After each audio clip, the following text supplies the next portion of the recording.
Eu perguntei de onde vocês são pelo seguinte. Eu fui militar durante 11 anos e dentro da academia militar tinha gente do Brasil todo. Você tinha cara do Norte, cara do Nordeste, do Sul. E pensando em termos de população, era pra ter muita gente de São Paulo.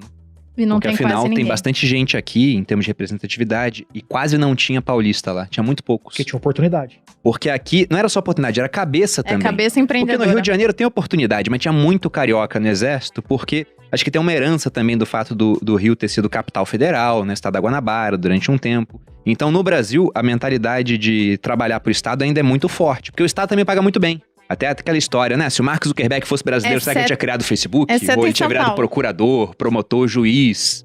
Tem esse ponto. Eu não, vamos dizer assim, não queria me alongar muito, nem ser muito prolixo, mas esse assunto, ele também perpassa por uma visão mais antropológica, ou seja, de formação étnica, né?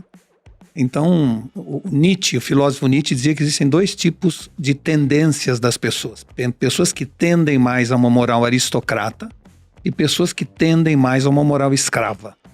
Hoje seria politicamente incorreto falar escravo, a gente pode falar moral dos senhores e moral de rebanho, tá certo? São as duas formas. Vamos adequar. Aqui a gente não é muito politicamente correto, exato. não. Então, vamos dizer assim, o que ele dizia? Ele dizia que uma pessoa de moral aristocrata, ele tem uma ênfase endógena, ou seja, deixa comigo, eu resolvo, se acontecer alguma coisa, a culpa é minha, ele assume responsabilidade, ele faz as coisas na hora, ele quer se superar e não superar alguém, ele quer se superar a si mesmo todos os dias, e essa é uma pessoa de moral aristocrata. Do outro lado tem uma pessoa de moral escrava, que é uma pessoa que tem uma ênfase exógena e fica perguntando, quem vai resolver isso? Quem vai tomar atitude? Quem? Né? É uma pessoa que sente que depende de alguém e tem o que a gente chama de uma servidão voluntária, que o Etienne de La Boétie já falava isso há muitos anos. Ele gosta de que alguém mande, que alguém dê ordem, que alguém lhe diga o que fazer, como fazer.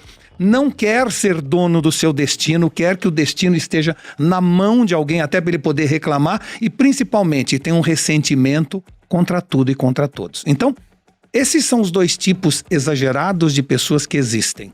Se você pegar um exemplo, você chega para uma pessoa que chegou numa reunião atrasado com você e você fala, você está atrasado. Se é uma pessoa de moral aristocrata, ele fala, é verdade, desculpa, me atrasei mesmo. O outro fala, foi o ônibus, não foi ele que se atrasou. Entendeu? Ele sempre tem uma desculpa fora. Ou o trânsito que sempre existirá, sempre aqui em São Paulo, ele culpa o trânsito. Então, sempre tem essa visão. Se você, por acaso, encontra um amigo seu foi demitido e você pergunta para ele, escuta, você foi demitido por quê? Uma pessoa de moral aristocrata fala, não consegui atender as expectativas da empresa. Eu acho que não soube jogar o jogo político da organização. Uma pessoa de moral escrava fala o contrário. O meu chefe era um imbecil. O pessoal tinha inveja de mim. Bom. Não entendo o que eles fazem lá, mas loucura. Então é assim, esses dois tipos de pessoas existem normalmente no mundo inteiro, em qualquer lugar. O problema é que o Brasil tem uma formação étnica de pessoas que esperam. Então quando você fala, os índios esperavam da natureza, né? A população africana esperava do divino e os portugueses esperavam da corte. Então foi formado por um trio civilizatório que tem uma atitude mais de esperar que alguém faça ou tome uma providência. Esse corte, ele pode ser um corte muito claro de São Paulo para baixo e de São Paulo para cima, porque em São Paulo para baixo você teve outras influências de outros povos. Os alemães, os italianos, então isso já dá uma primeira diferença. O segundo aspecto que é importante é que ninguém é 100% escravo ou aristocrata. Nós temos tendência, e aí entra o ambiente, seja corporativo, seja do próprio país. Há países que te estimulam a usar mais da sua moral aristocrata. Há países que te estimulam mais a moral escrava.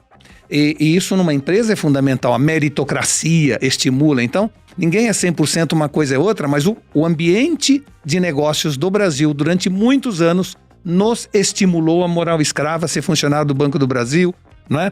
E depender dos outros e ficar falando mal do governo.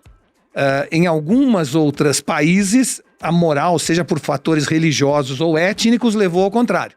E nós tivemos, então, países que entenderam que nós todos devemos esculpir-nos a nós mesmos, que o destino está na nossa mão. E esta visão trouxe um país um pouco mais adiantado no aspecto competitivo. Eu nem estou dizendo que é o melhor, nem que nos traz mais felicidade. Apenas uma definição sem entrar vamos dizer, numa questão de o que é melhor, porque isso seria uma conversa para 3 horas, né?